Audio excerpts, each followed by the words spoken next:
ቅዱስ አሐዱ አምላክ አሜን። አዋ መአን ትልዋያናን እስቶሳን አማኖስ አይመራ ክደቲ አይመራ ክደቲ አይመራ ክደቲ ብፁዕ አባታችን አቡነ ይስሐቅ የቅዱስ ሲኖዶስ አባልና የዚህ ሀገረ ስብከት ሊቀ ጳጳስ፣ ክቡራን የዚሁ ሀገረ ስብከት የመምሪያው ክፍል ኃላፊዎች፣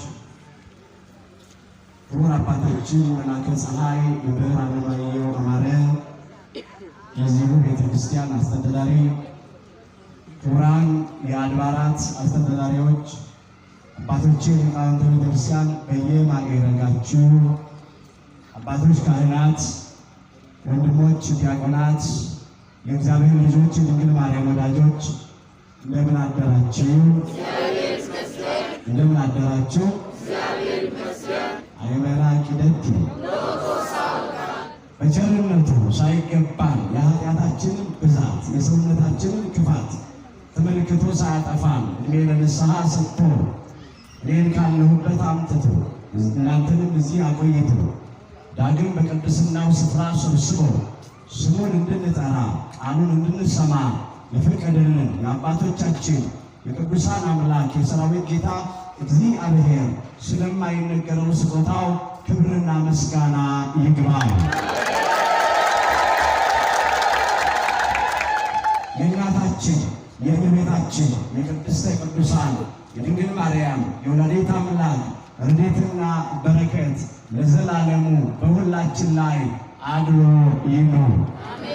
በቅድሚያ አምላካችን እግዚአብሔር ሁላችንም በቸርነቱ ጠብቆ እንኳን ለቤታችን ቅድስተ ቅዱሳን ድንግል ማርያም ወላዲተ አምላክ ከአምላካችን ከእግዚአብሔር የምህረትን ቃል ኪዳን ለተቀበለችበት ለዓመታዊው መታሰቢያ ክብረ በዓል በሰላም በጤና ጠብቆ አደረሰን አደረሳችሁ። እግዚአብሔር አምላካችን ምስጋናችንን ይቀበልልን። የምስጢር ባለቤት እግዚአብሔር አምላካችን ለሁላችንም ምስጢሩን ገልጦ ያስተምረን። ኪዳነ ተካሄድኩ ምስለ ሕሩያኔ ከመረጥኳቸው ጋራ ቃል ኪዳኔን አደረግኩ። የዳዊት መዝሙር 88 ቁጥር 3። ለዛሬ አምላካችን እግዚአብሔር እንደረዳን መጠን በሚኖረን ጊዜ የምንማርበት የትምህርታችን ርዕስ ይህ ይሆናል።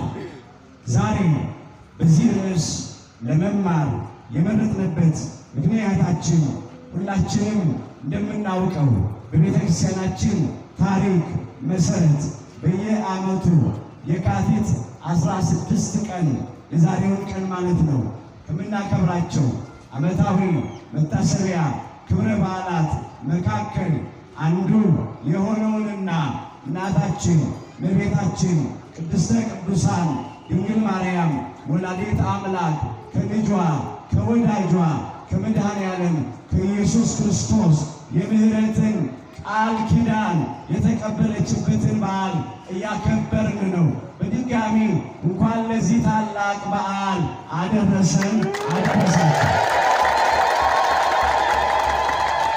ኪዳነ ተካሄድኩ ምስለ ሕሩያኔ ከመረጥኳቸው ጋራ ቃል ኪዳኔን አደረግኩ። የዳዊት መዝሙር 88 ቁጥር 3 ላይ ኃይለ ቃሉ ተመዝግቦ እናገኘዋለን። በመጀመሪያ በዚህ ርዕስ ውስጥ ኪዳን ማለት ምን ማለት እንደሆነ እናያለን። ተካሄድኩ ማለትም ምን ማለት እንደሆነ እናያለን። እግዚአብሔር ከማን ጋራ ቃል ኪዳን እንዳደረገና እንደሚያደርግም እንመለከታለን። ዛሬ በየዓመቱ የካቲት 16 ቀን የምናከብረው የኪዳነ ምሕረት በዓል ምን እንደሆነ አንስተን እንጠቀልለዋለን። በጣም ብዙ የሚያናግር ርዕስ ነው። ነገር ግን ብዙ እንዳንተርክ ጊዜ አይበቃንም። ዋና ዋና ነገሮችን ብቻ አነሳለሁ። በድጋሚ አምላካችን እግዚአብሔር በነገር ሁሉ ማስተዋልን ይስጠን። ኪዳን ማለት ውል፣ ስምምነት፣ መሐላ ማለት ነው። ተካሄድኩ ማለት ተካሄደ ከሚለው የግስ ግስ የመጣ ኃይለ ቃል ሲሆን ተስማማ፣ ተማማለ፣ ተዋዋለ ማለት ነው። አምላካችን እግዚአብሔር ከማን ጋራ ቃል ኪዳን ያደርጋል? አሁን የምናየው እግዚአብሔር ቃል ኪዳን ያደረገውን ቃል ኪዳን ነው የምናየው። እርግጥ ነው እግዚአብሔር ከሰዎች ጋራ ቃል ኪዳን ያደርጋል። ሰው ከሰው ጋራ የሚያደርገው ቃል ኪዳን አለ። እኛ ግን ዛሬ የምናየው እግዚአብሔር አምላካችን ከሰው ልጆች ጋራ ያደረገውን የገባውን ቃል ኪዳን ነው የምናየው። ለዚህ ነው ከመረጥኳቸው ጋራ ቃል ኪዳኔን አደረግኩ። በመጀመሪያ አምላካችን እግዚአብሔር ከማን ጋራ ነው ቃል ኪዳን የሚያደርገው ስንል እግዚአብሔር ከመረጣቸው ጋራ ነው ቃል ኪዳን የሚያደርገው። ከማን ጋራ? ከመረጣቸው ጋራ። የእግዚአብሔር ምርጦች እግዚአብሔር የሚመርጣቸው ማናቸው ስንል በመጀመሪያ ሃይማኖታቸውን ያጸኑትን እግዚአብሔር ይመርጣል። ከእነርሱ ጋራም ቃል ኪዳን ያደርጋል። ይህ በቅዱሳት መጻሕፍት ውስጥ በብዙ ስፍራ ተመዝግቦ እናገኘዋለን። አምላካችን እግዚአብሔር እንደዚህ ብሎ አስቀድሞ ተናግሯል። በመጽሐፈ ነገሥት ቀዳማዊ ምዕራፍ 8 ቁጥር 23 ላይ የተመዘገበውን ኃይለ ቃል መመልከት ይቻላል።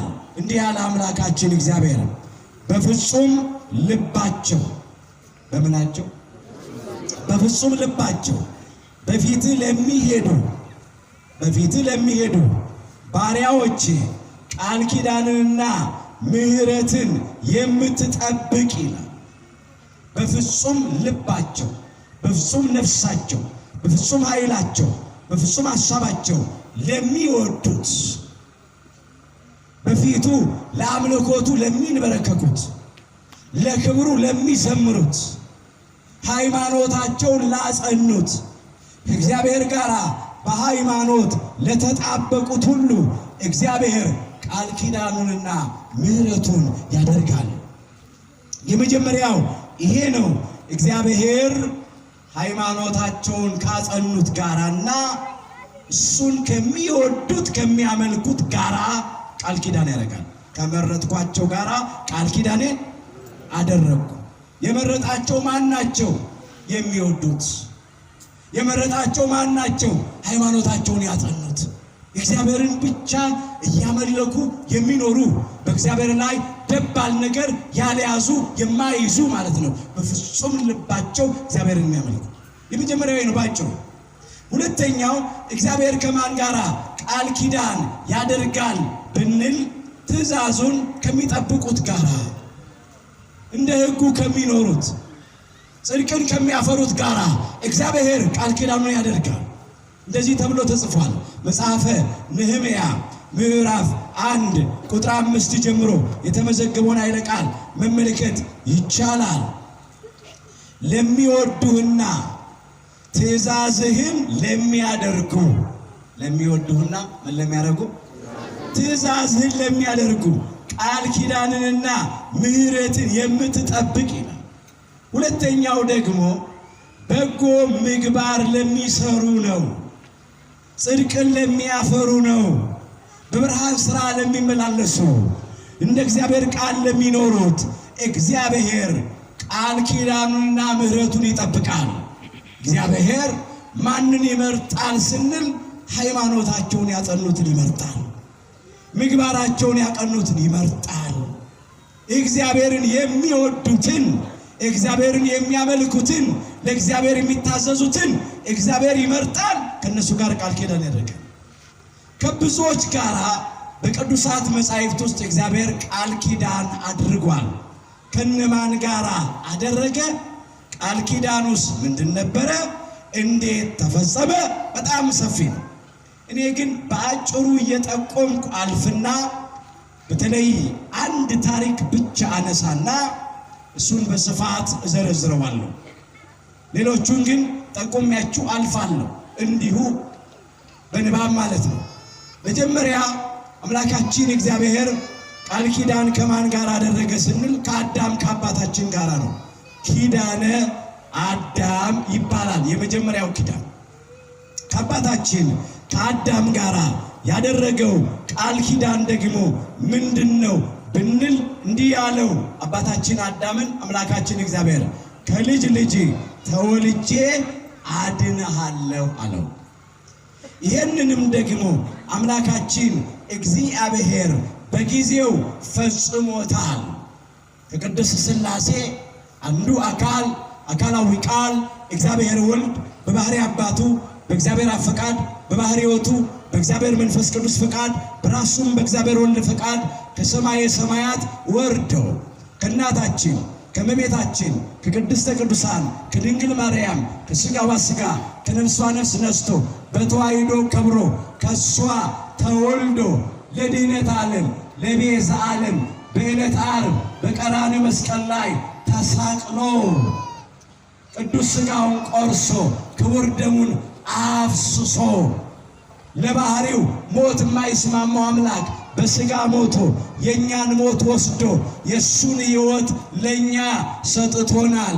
ከጨለማ ወደሚደነቅ ብርሃን ከሞት ወደ ሕይወት ከሲኦል ወደ ገነት አሻግሮናል፣ አድኖናል። ክብር ምስጋና ይግባው አምላካችን ጌታችን መድኃኒታችን ኢየሱስ ክርስቶስ። ከልጅ ልጅ ተወልጄ አድንሃለሁ ያለው ቃል ፍጻሜ ያገኘው በቅድስተ ቅዱሳን በድንግል ማርያም በኩል ነው።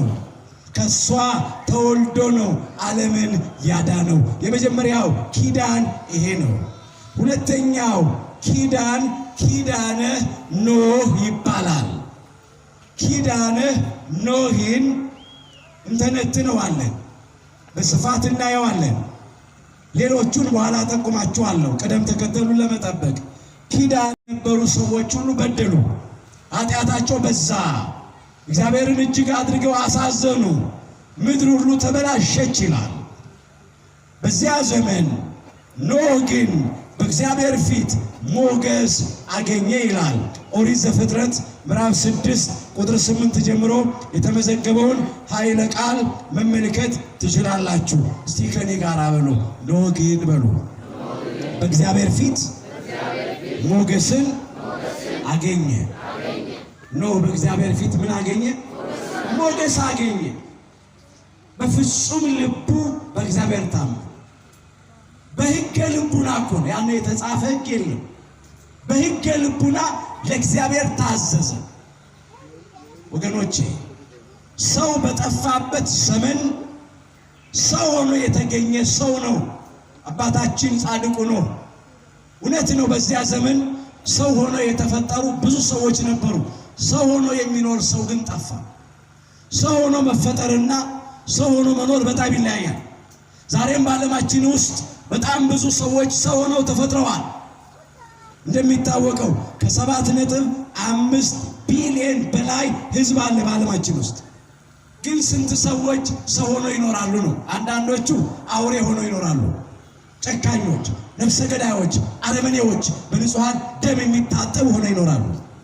አንዳንዶች እንስሳት ሆነው ይኖራሉ። እንብላ፣ እንጠጣ፣ ነገ እንሞታለን እያሉ ሆዳቸውን እያመለኩ። ማን ነው ሞት የተነሳ? ማን ነው ሄዶ የመጣ? የማያውቁት ሀገር አይናፍቅም እያሉ እንደዚህ የሚኖሩ ሰዎች አሉ። እነዚህ ሰው ሆነው ተፈጥረዋል። አኗኗራቸው እንደ እንስሳት ነው። ሰው ሆኖ የሚኖር ሰው ማለት ወገኖቼ ሃይማኖቱን ያጸና ሰው ሰው ነው። ምግባሩን ያቀና ሰው ሰው ነው። ሰው የሚባለው እግዚአብሔርን የሚፈራ ሰው ነው። ሰው የሚባለው ሰውን የሚያፍር ሰው ነው።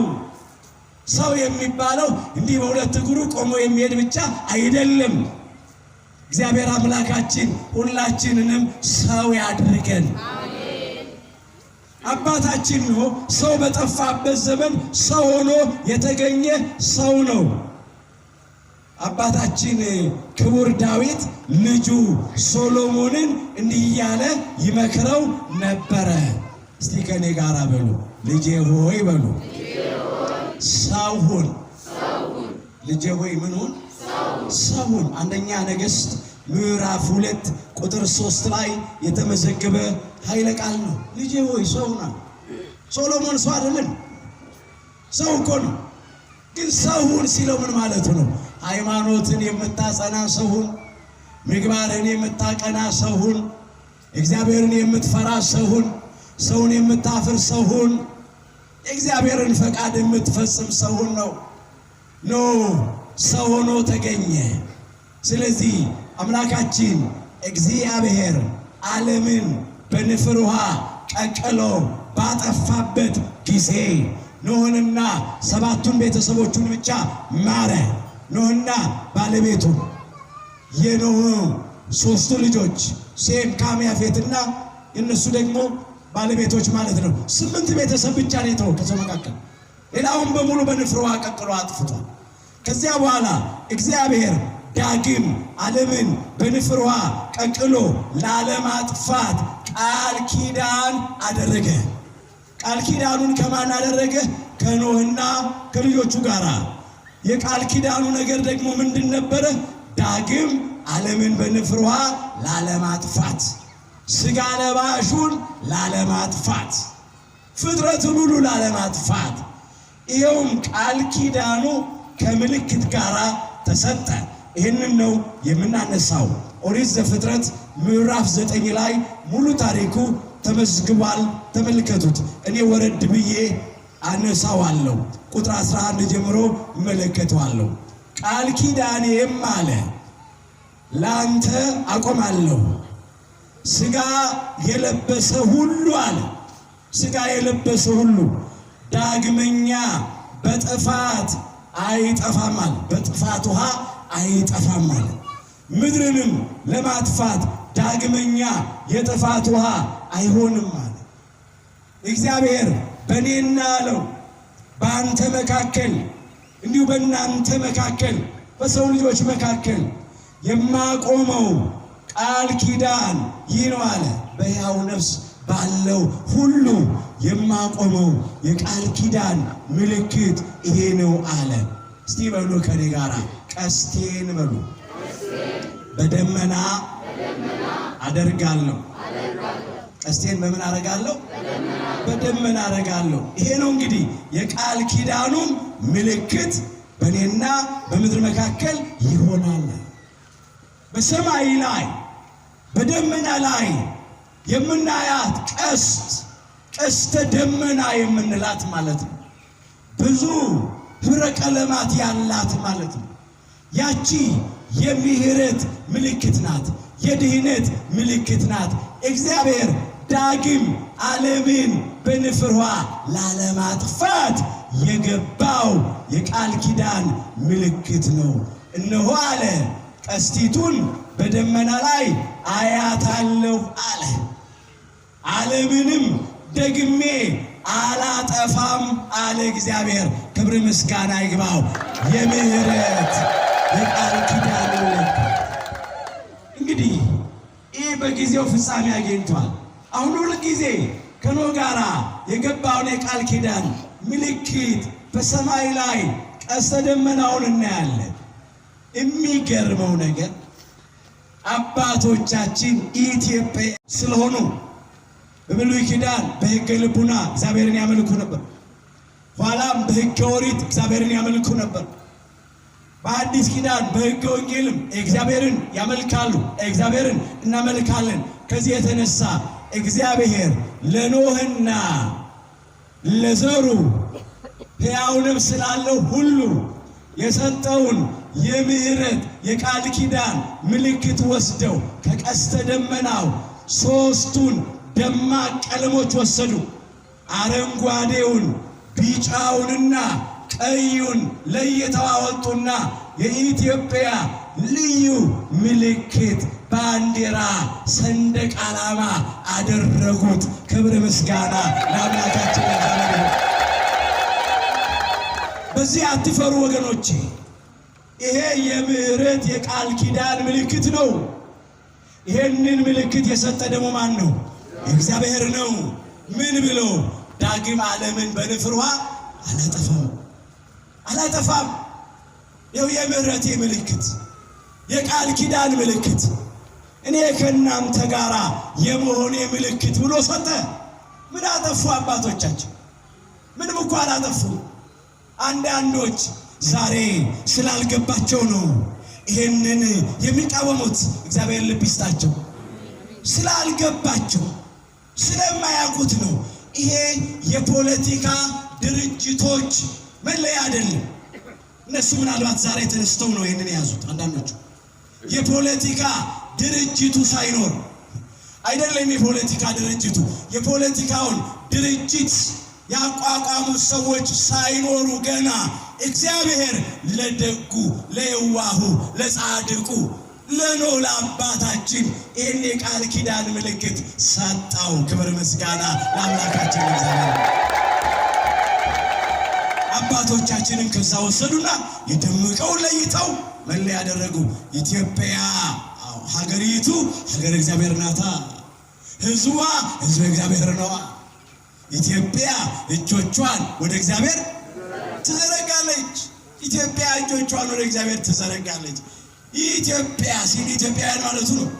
ለመጽሐፍ ቅዱስ በማደሪያው አዳሪዎቹን በመኖሪያው ነዋሪዎቹን መናገር ልማድ ስለሆነ አባታችን ክቡር ዳዊት ሲዘምር ይህንን እንደዚህ አድርጎ አምጥቶታል። የዳዊት መዝሙር 67 ቁጥር 31 ጀምሮ መመልከት ይቻላል። ኢትዮጵያ እጆቿን ወደ እግዚአብሔር ትዘረጋለች። እጅ መዘርጋት በመጀመሪያ የመማረክ ነው፣ የመገዛት ምልክት ነው። ኢትዮጵያውያን እጃችንን ለእግዚአብሔር ሰጥተን ለእግዚአብሔር በፍቅር ተማርከን ለእግዚአብሔር እንገዛለን፣ ለእግዚአብሔር እንሰግዳለን፣ እግዚአብሔርን እያመለክ እንኖራለን። የመጀመሪያው እጅ መዘርጋት እንዲህ ነው። ሌላው እጅ መዘርጋት ለጸሎት ነው፣ ለምስጋና ነው። ስላደረገልን ነገር እናመሰግነዋለን። ከቅዱስ ዳዊት ጋር እንዲህ እንላለን፣ አድርገልኛል እንላለን፣ ዘላለም አመሰግናለሁ። በመዝሙር 51 ቁጥር 9 ላይ ተመስግኗል። ከቅዱስ ጳውሎስ ጋር እንደዚህ እንላለን፣ ስለማይነገረው ስጦታው እግዚአብሔር ይመስገን እንላለን። ሌላው ደግሞ ሊያደርግልን ስለምንፈልገው ነገር እንጸልያለን፣ እንለምናለን፣ ደጅ እንጠናለን። ሁለተኛው ደግሞ ይህ ነው። እጅ መዘርጋት ለልመና ነው። ወደ እግዚአብሔር የተዘረጉ እጆች ደግሞ ሳይቀበሉ አይታጠፉም። መሸከም እስኪያቀተን ድረስ እግዚአብሔር ይሰጠናል። የምንለምነውን ብቻ አይደለም፣ ከምንለምነው በላይ ይሰጠናል። የምናስበውን ብቻ አይደለም፣ ከምናስበው ሁሉ እጅግ አብልጦ ያደርግልናል። አምላካችን እግዚአብሔር ቢሰጥ የማያልቅበት አምላክ ነው። ሰጥቶ የማይጸጸት አምላክ ነው። ሲሰጥ ለፍጥረቱ መልካም ስጦታ የሚሰጥ አምላክ ነው። ክብር ምስጋና ይግባው። ይሰጠናል። ወደ እግዚአብሔር ልመና አቅርበን እግዚአብሔር የሚከለክለን ነገር የለም። የሚበጀን ይሁን እንጂ የሚጠቅመን ነገር ይሁን እንጂ እግዚአብሔር ይሰጠናል። ስለዚህ እጆቻችን ዘረጋለን። ኢትዮጵያ እጆቿን ወደ እግዚአብሔር ትዘረጋለች። ለዚህ ነው ያ ምልክት ተሰጠ። ይሄ ምሳሌነት ነበረው። ፍጻሜውን እናያለን። ፍጻሜው ስለምን እንደሆነ ማለት ነው። በተለይም ቀስተ ደመና የኖህ ቀስተ ደመና የምትባል ቅድስተ ቅዱሳን ድንግል ማርያም እንደሆነች እንመለከታለን። ሊቃውንቱ እንደዚህ ብለው እንዳነሱ ማለት ነው። አምላካችን እግዚአብሔር ለእኛ ለአዳም ልጆች የሰጠን ምልክታችን ቅድስተ ቅዱሳን ድንግል ማርያም ናት። ቀስተ ደመና ማርያም ትምህርተ ኪዳኑ ለኖህ ዘእግዚአብሔር ሲበኪ ለተስካረ ምሕረት ወፍትሕ ይላል። በዚህ በማኅሌተ ጽጌው ላይ የተቀመጠ ነው። ማርያም የኖህ ቀስተ ደመና ነሽ ይላታል። ነው የኖህ የኪዳኑ ምልክት ለፍርድና ለምህረት የተሾምሽ ከእግዚአብሔር ዘንድ የተሾምሽ ነሽ ብሎ ያነሳታል። ክብር ውዳሴ ለቅድስተ ቅዱሳን ለድንግል ማርያም። አምላካችን እግዚአብሔር እንዲህ ብሎ አስቀድሞ ተናገረ። እስቲ ከኔ ጋር በሉ ጌታ ራሱ በሉ ምልክት ይሰጣችኋል።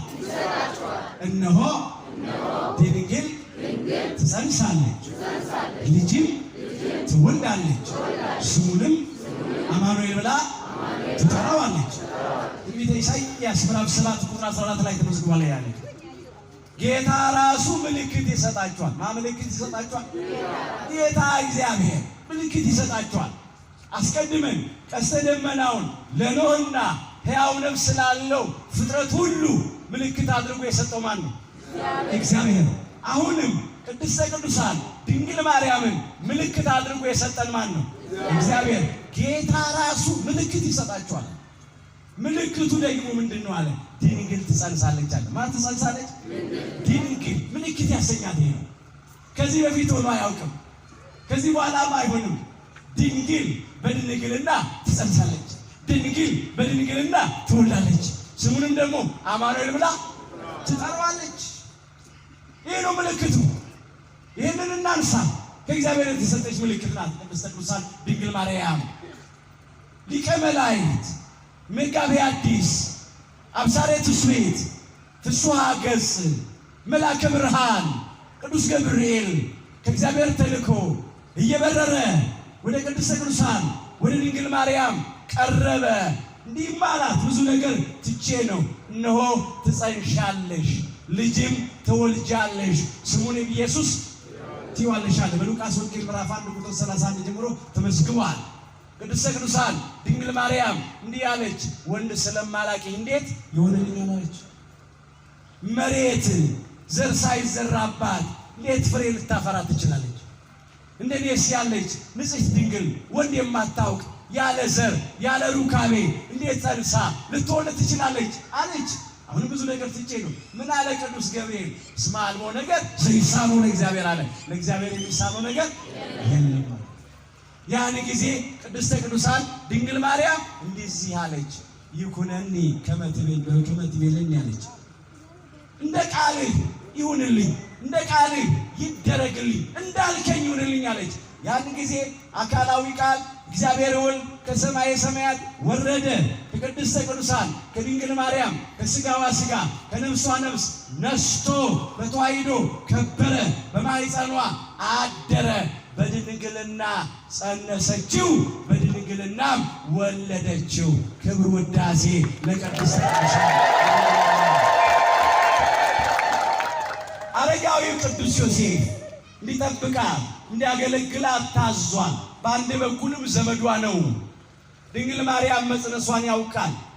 ከማን እንደጸነሰች አያውቅም። ማንን እንደጸነሰች አያውቅም።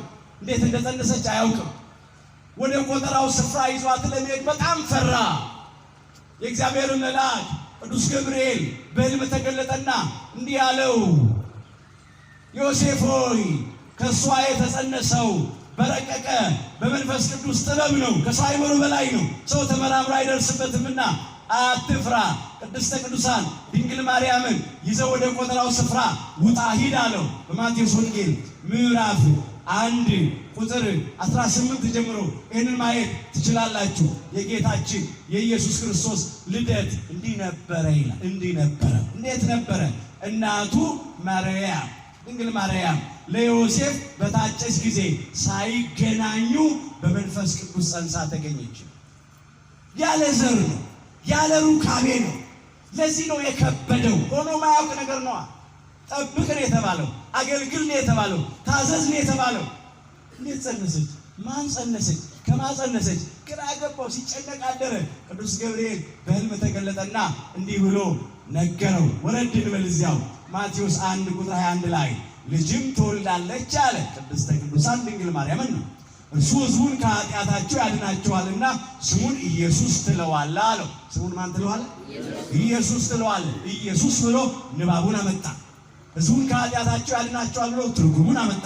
ኢየሱስ ማለት መድኃኒት፣ አዳኝ፣ መቤዙ ማለት ስለሆነ ከዚያም እንዲህ አለው በነቢይ ከጌታ ዘንድ ብሎ ያንን ስሙ አመጣ። ከዚያ ከትንቢተ ኢሳይያስ ምዕራፍ 7 ቁጥር 14 ላይ ስሙ አመጣና በነቢይ ከጌታ ዘንድ በነቢዩ በኢሳይያስ ማለት ነው። እነሆ ድንግል ትጸንሳለች፣ አስቀድመን ያነሳነው ልጅም ትወልዳለች፣ ስሙንም አማኑኤል ይሉታል የተባለው ይፈጸም ዘንድ ነው። ትርጓሜውም እግዚአብሔር ከኛ ጋር ሆነ ማለት ነው። አማኑኤል ማለት እግዚአብሔር ምስሌነ ማለት ነው። እግዚአብሔር ከኛ ጋር ሆነ ማለት ነው።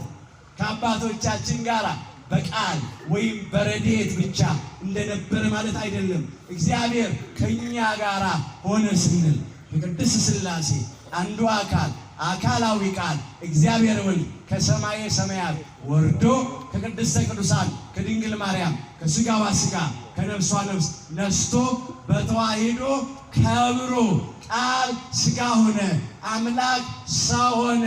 ከኃጢአት በስተቀር በነገር ሁሉ አምላክ ሰው ሆነልን። ሰው ሊያደርገን የሚያድነን የሚረዳን የሚታደገን ነፃ የሚያወጣን ሰው በጠፋ ጊዜ ሰው ሆኖ ሰው አደረገን። ሰው ሆኖ ሰው ያደረገን አምላካችን ጌታችን መድኃኒታችን ኢየሱስ ክርስቶስ ተመስገን። እግዚአብሔር ከኛ ጋር ሆነ፣ ከኛ ጋር ሆነ። በቅድስተ ቅዱሳን በድንግል ማርያም በኩል ተዛመደን፣ ዘመድ ሆነን ማለት ነው። ስለዚህ ጌታ ራሱ ምልክት ይሰጣችኋል የተባለው ይሄ ነው። ለኖህ የምህረት የቃል ኪዳን ምልክት ቀስተ ደመና ተሰጠችው። አማናዊቷ ቀስተ ደመና የምህረት ምልክታችን፣ የድህነት ምልክታችን ቅድስተ ቅዱሳን ድንግል ማርያም ወላዲተ አምላክ ናት። ክብር ይግባት ድንግል ማርያም በአምላክ ልቡና ታስባ ትኖር የነበረች ሁለተኛ ሰማይ የተባለች በነቢያት አንደበት በብዙ ምሳሌ የተመሰለች ትንቢት የተነገረላት ሱባኤ የተቆጠረላት ጸጋን ሁሉ የተሞላች አምላካችን ጌታችን መድኃኒታችን ኢየሱስ ክርስቶስን በድንግልና ጸንሳ በድንግልና ወልዳ የሰጠች አዝላ የተሰደደች በማስተማር ወራት ያልተለየች በመስቀሉ ስር በሐዋርያውና በወንጌላዊው በቅዱስ ዮሐንስ ወልደ ነጎድጓድ በኩል ከአምላካችን የተሰጠችን የጸጋ ስጦታችን ሽልማታችን አክሊላችን ክብራችን ሞገሳችን ናት። ቅድስተ ቅዱሳን ድንግል ማርያም ወላዲተ አምላክ አቁራሪተ መዓት መዓትን የምታርቅ ምራገ ጸሎት ጸሎትን የምታሳርቅ ሳሊተ ምሕረት ምሕረትን ይቅርታን ከልጇ ከወዳጇ ከመድኃኔዓለም ከኢየሱስ ክርስቶስ የምታሰጠን መዝገበ በረከት የበረከት መዝገብ እናት ቅድስተ ቅዱሳን ድንግል ማርያም እመ አምላክ እመ ብርሃን እመ አዶናይ የፍቅር እናት የሰላም እናት የሕይወት እናት የትንሣኤ እናት ናት። የእናት ልመና ፊት አያስመልስም፣ አንገት አያስቀልስም። ሲሆን በውድ ነው፣ ሳይሆን በግድ ነው። ቅድስተ ቅዱሳን ድንግል ማርያምን ይዘን የምናጣው ነገር የለም። አምላካችን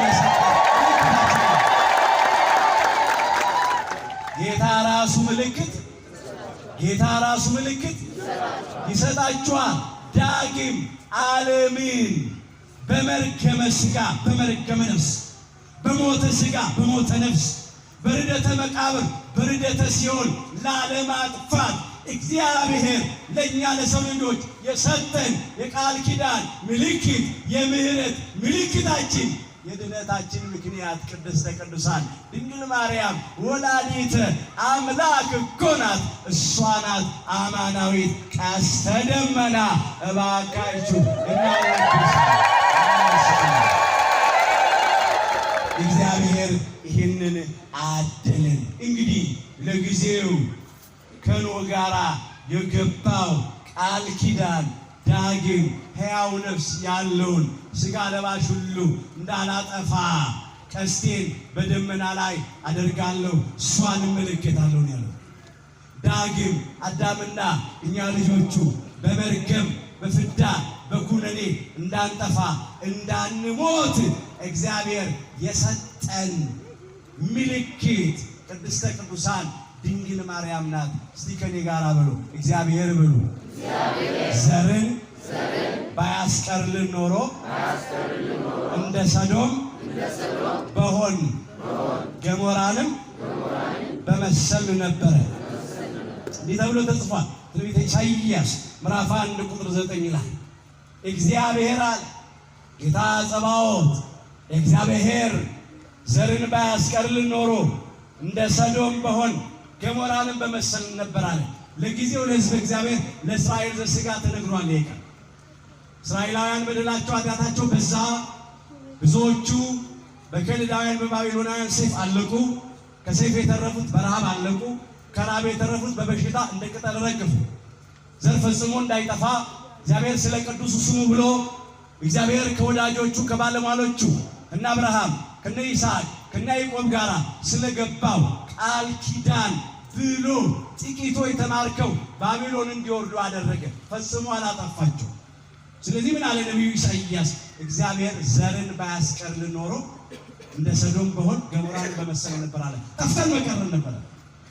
ፍጻሜው ግን ስለ አዳምና ስለኛ ስለ ልጆቹ የተነገረ ቃል እግዚአብሔር ዘር ቅድስተ ቅዱሳን ንጽሕተ ንጹሐን ብጽዕተ ብፁዓን ድንግል ማርያም ወላዲተ አምላክን ባያስቀርልን ኖሮ ባያዘጋጅልን ኖሮ እኛም ጠፍተን በቀረን ነበረ።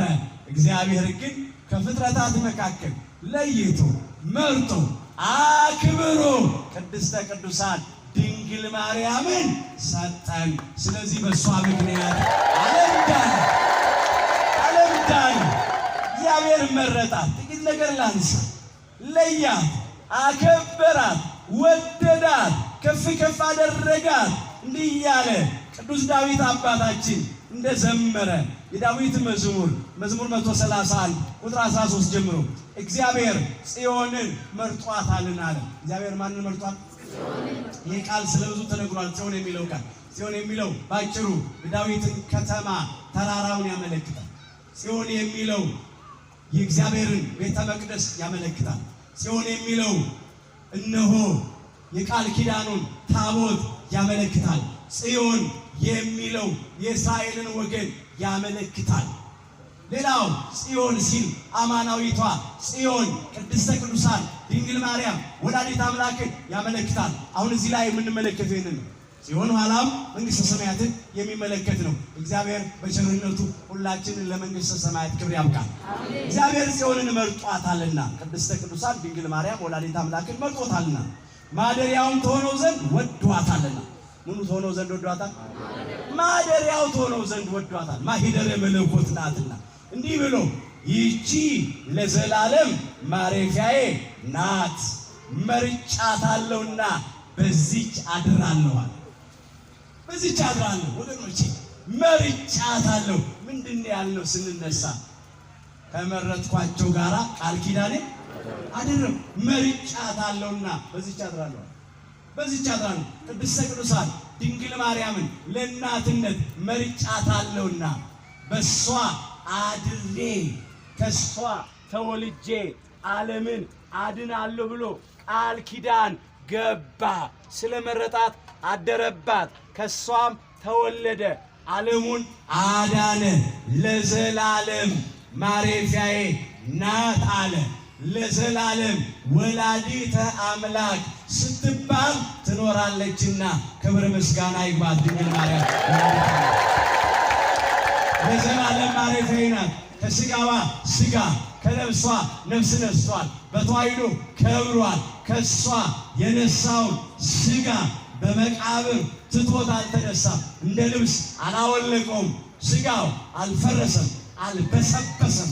ሞትን ድል አድርጎ የተነሳው ከነስጋው ነው። በክብር ያረገው ከነስጋው ነው። ዳግም ለፍርድ የሚመጣው በክብረ ትስብእት በሰውነት በስጋ ማርያም በግርማ መለኮት ከእልፍ አእላፋት ወትንቢት አእላፋት ቅዱሳን መላእክት ጋራ ነውና ለዘላለም ማረፊያዬ ናት ያለው ይህንን ማለት ነው። እንግዲህ ቅድስተ ቅዱሳን ድንግል ማርያም ከእግዚአብሔር የተሰጠችን የምህረት የቃል ኪዳን ምልክታችን ናት። ይህንን ማለት ነው። ሌሎቹን ኪዳናት በአጭሩ ልጠቁምና ከዚያ በኋላ ዛሬኛ ይህም በዓል ስናከብር ምን ልናደርግ እንደሚገባው አንስተን እንጠቀልለዋለን። ሶስተኛው ኪዳን ኪዳነ መልከጼዴቅ ይባላል። ከመልከጼዴቅ ጋር የገባው ቃል ኪዳን ነው። መልከጼዴቅ ማለት የጽድቅ አለቃ ማለት ነው። የሳሌም ንጉሥ ይለዋል። የሰላም ንጉሥ ማለት ነው። መልከጼዴቅ ለአብርሃም ህብስተ በረከትና ጽዋ አኮቴት ይዞ ተቀብሎት ነበረ። መልከጼዴቅ የሳሌም ንጉሥ የተባለ የአምላካችን የጌታችን የመድኃኒታችን የኢየሱስ ክርስቶስ ምሳሌ ነው። የሰላም አለቃ፣ የሰላም አባት፣ የሰላም ንጉሥ አምላካችን ኢየሱስ ክርስቶስ ስለሆነ ማለት ነው። ህብስተ በረከቱ የቅዱስ ሥጋው ምሳሌ፣ ጽዋ አኮቴቱ የክቡር ደሙ ምሳሌ ነው። አብርሃም የኛ ሰው ልጆች ምሳሌ ነው። መልከጼዴቅ ለአብርሃም ህብስተ በረከትና ጽዋ አኮቴት እንዳቀረበ እውነተኛው መልከጼዴቅ አምላካችን ጌታችን መድኃኒታችን ኢየሱስ ክርስቶስ የሚበላ የሕይወት ምግብ ሆኖ ቀረበልን። ቅዱስ ሥጋውን ቆረሰልን። የሚጠጣ የሕይወት መጠጥ ሆነልን። ክቡር ደሙን አፈሰሰልን። ቅድስተ ቅዱሳን ድንግል ማርያም ይህንን ወልዳ ሰጠችን። አባታችን አባ ሕርያቆስ እንዲህ እንዳለ ኦ ማርያም በእንተዝ ናፈቀረኪ ወናበየኪ እስመ ወለድኪ ለነ መብልዐ ጽድቅ ዘበአማን ወሰቴ ሕይወት ዘበአማን አላት። ማርያም ሆይ ስለዚህም እንወድሻለን፣ ከፍ ከፍም እናደርግሻለን። እውነተኛውን የጽድቅ መብልንና እውነተኛውን የሕይወት መጠጥን ወልደሽልናልና አላት። ክብር ውዳሴ ከመልከጼዴቅ ጋር የገባውን ቃል ኪዳን ፍጻሜ ያገኘው በቅድስተ ቅዱሳን በድንግል ማርያም በወላዲተ አምላክ በኩል ነው። ጠቀስ እያደረግ ልለፍ። አራተኛው ኪዳነ አብርሃም ይባላል። ከአብርሃም ጋር ያደረገው ቃል ኪዳን ነው። አብርሃምን እግዚአብሔር እንዲህ አለው፣ በአንተ በዘርህም የምድር አሕዛብ ይባረካሉ አለው። ብዙ ቃል ኪዳን ሰጥቶታል። እቺ ብቻ ነሳል። በአንተ በዘርህም የምድር አሕዛብ ይባረካሉ አለ። በአብርሃም ዘር፣ በይስሐቅ ዘር፣ በያዕቆብ ዘር፣ በይሁዳ ዘር፣ በዳዊት ዘር ከቅድስተ ቅዱሳን ከድንግል ማርያም ተወልዶ ሕዝብንም አሕዛብንም ባረከ። ሕዝብንም አሕዛብንም አዳነ። ክብረ ምስጋና ለአምላካችን ለጌታችን ለመድኃኒታችን ለኢየሱስ ክርስቶስ ነው። እነሆ የክርስቶስን የትውልድ ሐረግ ሲዘረዝር እንዲህ ብሎ ጽፏል። ወንጌላዊውና ሐዋርያው ቅዱስ ማቴዎስ የማቴዎስ ወንጌል ምዕራፍ 1 ቁጥር 1 ላይ የዳዊት ልጅ የአብርሃም ልጅ የኢየሱስ ክርስቶስ ትውልድ መጽሐፍ ይላል። አያችሁ፣ የዳዊት ልጅ የአብርሃም ልጅ የኢየሱስ ክርስቶስ ትውልድ መጽሐፍ ይላል። ስለዚህ በዘር አለ የምድር አሕዛብ ይባረካሉ አለ። በአብርሃም ዘር በቅድስተ ቅዱሳን በድንግል ማርያም አሕዛብ ሁሉ ምን አሉ? ተባረኩ። የሰው ልጆች በሙሉ ተባረከ። ይሄም ከአብርሃም ጋር የገባው ቃል ኪዳን ፍጻሜ ያገኘው በቅድስተ ቅዱሳን በድንግል ማርያም በኩል ነው የምንለው። ሌላው አምስተኛው ኪዳነ ሙሴ ነው። ከሙሴ ጋር የገባው ቃል ኪዳን ለአባታችን ለሊቀ ነቢያት ለሙሴ እግዚአብሔር 2 ጽላት ሰጠው። 5 ትእዛዛት የተጻፉበት ያንን በታቦት ውስጥ አኖረው። ጽላቱ የቅድስተ ቅዱሳን የድንግል ማርያም ምሳሌ ነው። በጽላቱ ላይ የተጻፈው ቃሉ በማኅፀኗ ያደረ የአካላዊ ቃል የእግዚአብሔር ወልድ ምሳሌ ነው። ለዚህ ነው የሙሴ ጽላት ትባላለች። ጽላት ሙሴ ትባላለች። የሙሴ ጽላት በእውነት የኪዳኑ ቃል ሕጉ ራሱ ባለቤቱ አምላካችን ጌታችን መድኃኒታችን ኢየሱስ ክርስቶስ የተጻፈባት የታተመባት ቅድስተ ቅዱሳን ድንግል ማርያም ወላዲተ አምላክ ናት። ክብርና ምስጋና ለቅድስተ ቅዱሳን ድንግል ማርያም። አባታችን ቅዱስ ኤፍሬም በውዳሴ ማርያም እንደዚህ ብሎ አመስግኗታል። ኪዳንም አለ በእግዚአብሔር ጣቶች የተጻፉ 10 ቃላት ናቸው ነው ያለው። ያለመለወጥ ከአንቺ ሰው የሆነው መድኃኒታችን ኢየሱስ ክርስቶስ ነውና ስሙን መጀመሪያ ስሙን አስቀድሞ በይውጣ ነገረን። ለአዲስ ኪዳንም አስታራቂ ሆነ ከባህሪ አባቱ ከእግዚአብሔር አብ ከባህሪ ሕይወቱ ከእግዚአብሔር መንፈስ ቅዱስ ጋር ከራሱም ጋር አስታረቀን፣ ታረቀን። ክብር ምስጋና ለአምላካችን ለጌታችን ለመድኃኒታችን ለኢየሱስ ክርስቶስ ይሁን። ይሄ 5ኛው ኪዳን ነው። 6ኛው ኪዳን ኪዳነ ዳዊት ኪዳነ ዳዊት ነው። ይህም ከዳዊት ከአባታችን ጋር የገባው ቃል ኪዳን ነው። እነሆ ከሆድ ፍሬ በዙፋኑ ላይ አኖራለሁ አስቀምጣለሁ ብሎ ቃል ኪዳን ገባ። መዝሙር 131 ቁጥር 11 ላይ ተመዝግቧል። እግዚአብሔርም ለዳዊት በእውነት ማለ አይጸጸትም እንዲህ ብሎ ከሆድ ፍሬ በዙፋኑ ላይ አስቀምጣለሁ አለ። ለጊዜው የሆዱን ፍሬ የአብራኩን ክፋይ ልጁ ሶሎሞንን በዙፋኑ ላይ ያስቀመጠው በአባቱ በዳዊት ፋንታ ንጉሥ አደረገው። ፍጻሜው ግን ከዳዊት ዘር ከቅድስተ ቅዱሳን ከድንግል ማርያም መድኃኔ ዓለም ኢየሱስ ክርስቶስ ተወለደና ዓለሙን አዳነ። ይህንን ማለት ነው የተነገረው ፍጻሜው ስለ ክርስቶስ ነው። ይህንን ግልጥ አድርገው እንዲሁ አስቀምጨው እንዳላልፈ ቅዱስ ገብርኤል ቅድስተ ቅዱሳን ድንግል ማርያምን ሲያበስራት እንዲህ ነበረ ያላት። ነው ትጸንሻለሽ ልጅም ትወልጃለሽ ስሙንም ኢየሱስ ትይዋለሽ ካላት በኋላ የሉቃስ ወንጌል ምዕራፍ 1 ቁጥር 31 ጀምሮ ተመዝግቧል። የልዑል ልጅም ይባላል፣ ጌታ አምላክም የአባቱን የዳዊትን ዙፋን ይሰጠዋል። የአባቱን የማንን ዙፋን ይሰጠዋል? በሉ በደምብ የአባቱን የማንን ዙፋን ይሰጠዋል? የዳዊትን ዙፋን ይሰጠዋል። ምንድን ነው ያለው ለዳዊት አምላካችን እግዚአብሔር በእውነት ማለ አይጸጸትም እንዲህ ብሎ ከሆድ ፍሬ በዙፋን ላይ ምን አለው አስቀምጠ። ከሆድ ፍሬ ከዳዊት ዘር ክርስቶስ ተወልዶ በሥጋ እንደሚገለጥ የተነገረ ቃል ነው። ይሄንን አደረገ።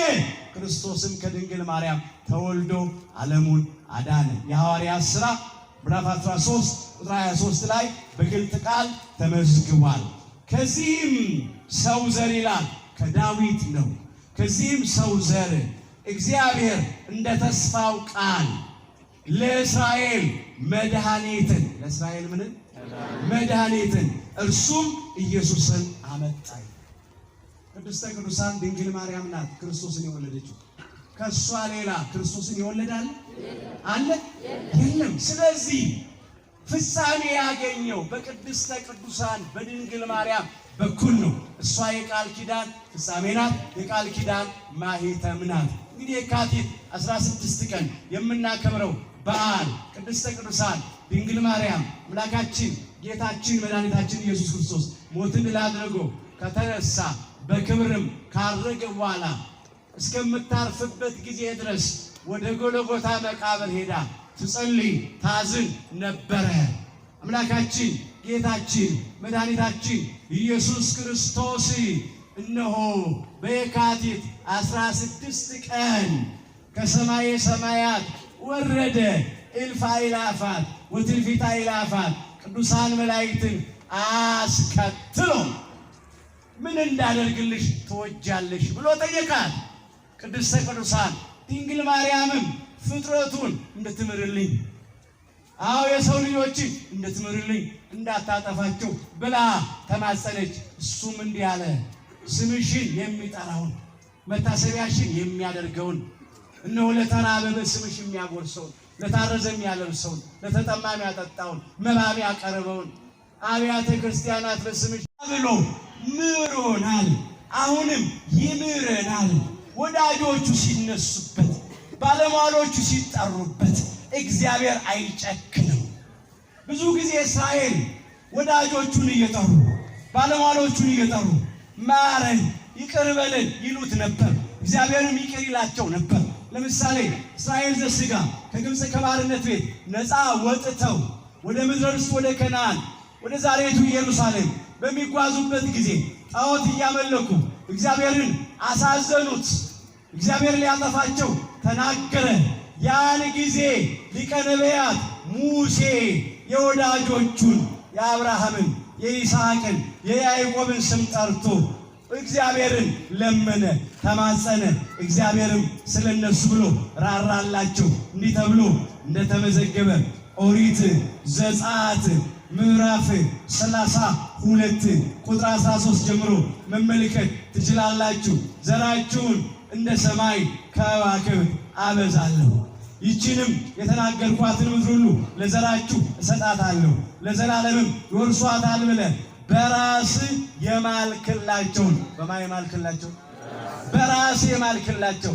ሰው የሚምለው በእርሱ ከእርሱ በሚበልጠው አምላካችን ጌታችን መድኃኒታችን ኢየሱስ ክርስቶስ ግን የማለው በራሱ ነው። ለምን? ከእርሱ የሚበልጥ እንደሱ ያለ ማንም የለምና በራሱ ማለት።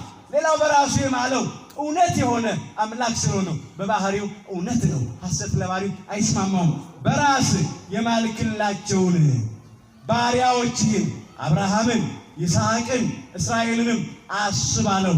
እግዚአብሔርም በሕዝቡ ላይ ሊያደርግ ስላሰበው ክፋት ራራ። ለምን? ወዳጆቹ ተጠርተዋልና። ዛሬም ቃል ኪዳን የገባህላትን መሐላ የማልክላትን ቅድስተ ቅዱሳን ድንግል ማርያምን አስባት፣ ኪዳነ ምሕረትን አስባት ብለን እንለምነው። ያስባታል፣ ስለሷ ብሎ ይምረናል። ክብር ምስጋና ይሁን።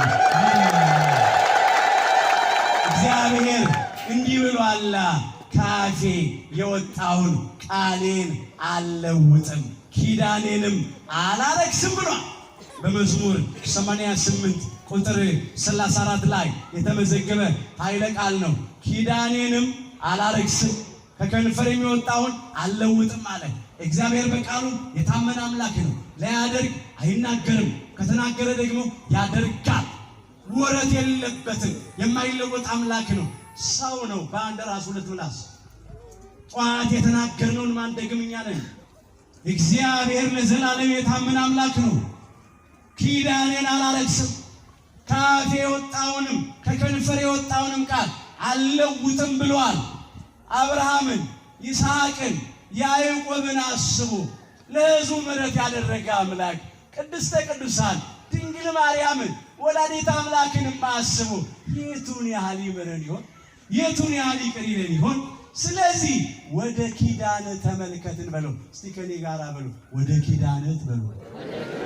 ተመልከት። ወደ ኪዳን ምን በል? ተመልከት። ወደ ኪዳነ ምሕረት ተመልከት።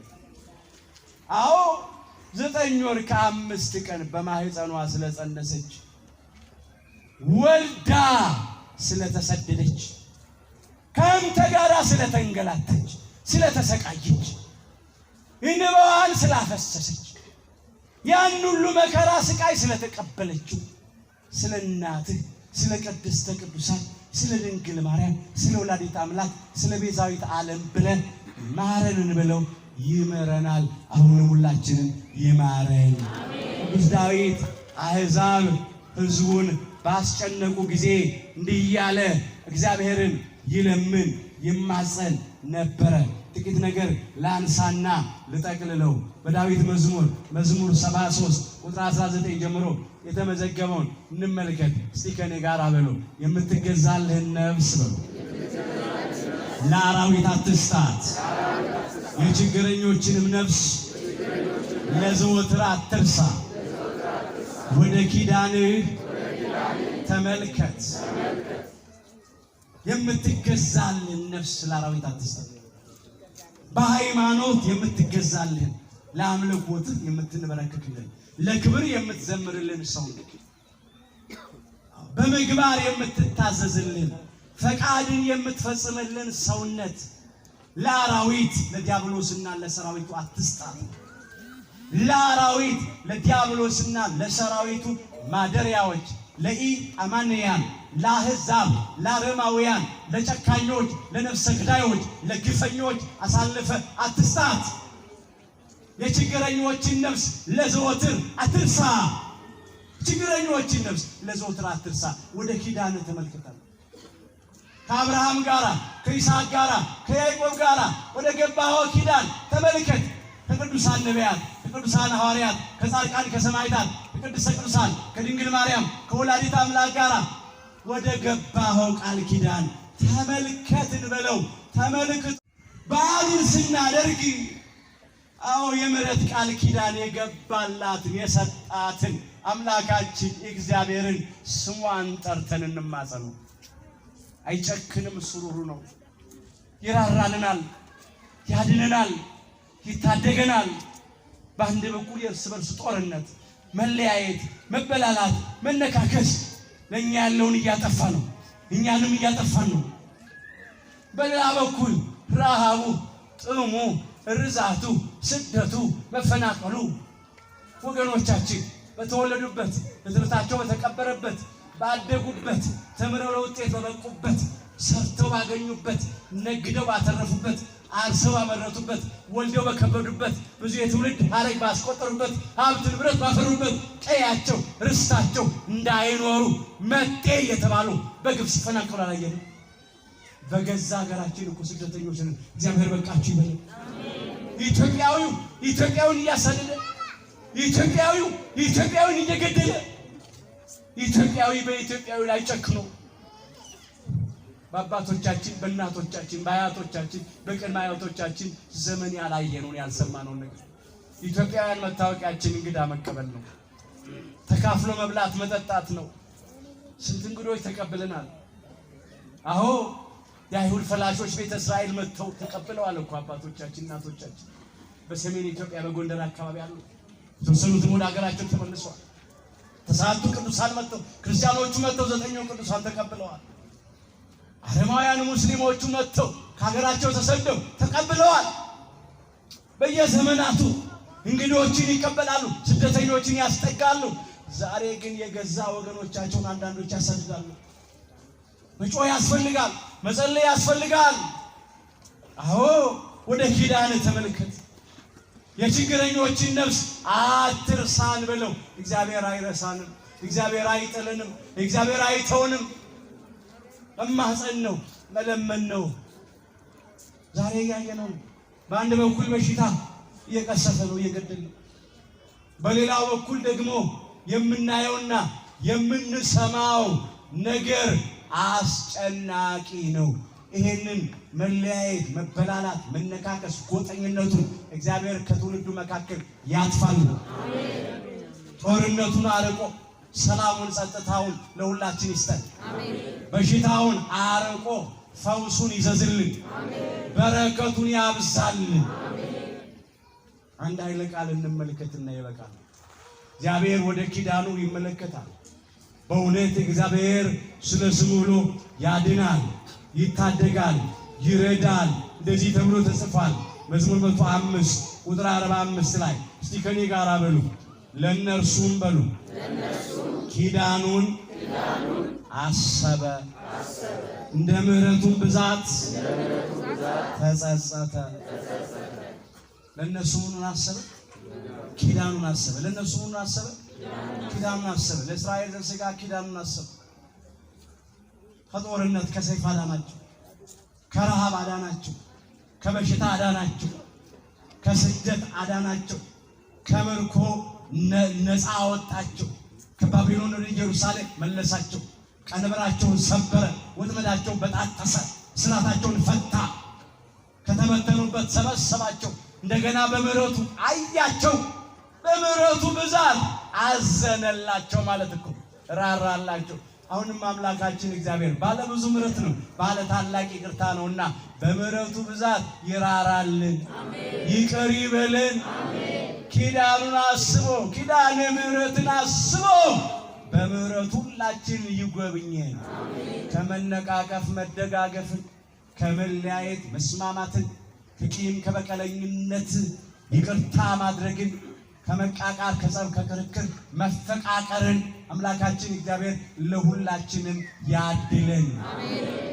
ይህንን የመለያየት የመበላላት የመጠላላት የመከራ የስደት የመፈናቀል የረሃብ የጥም ዘመን አስጨናቂ ዘመን እግዚአብሔር በቸርነቱ ያሳጥርልን፣ የቆረጥነውን ተስፋ ይቀጥልልን፣ እንባችንን ከዓይኖቻችን ላይ ያብስልን፣ የሁላችን አፍ እንደገና ሳቅ ይሙላልን።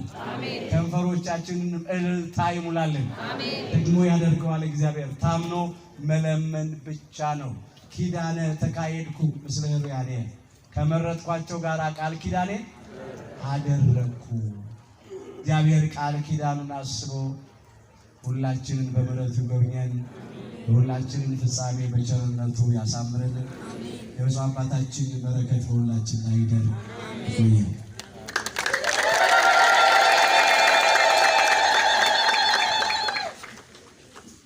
እውነት እግዚአብሔር ከማርና ከወተት በላይ የሚጥመውን ዘላለማዊ ቃሉን መግቦናል። ደስ አላላችሁ? ደስ ይላል። እግዚአብሔርን አመስግኑ።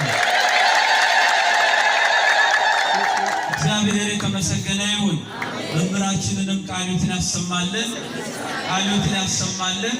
ከዚህ የበለጠ እንዲያገ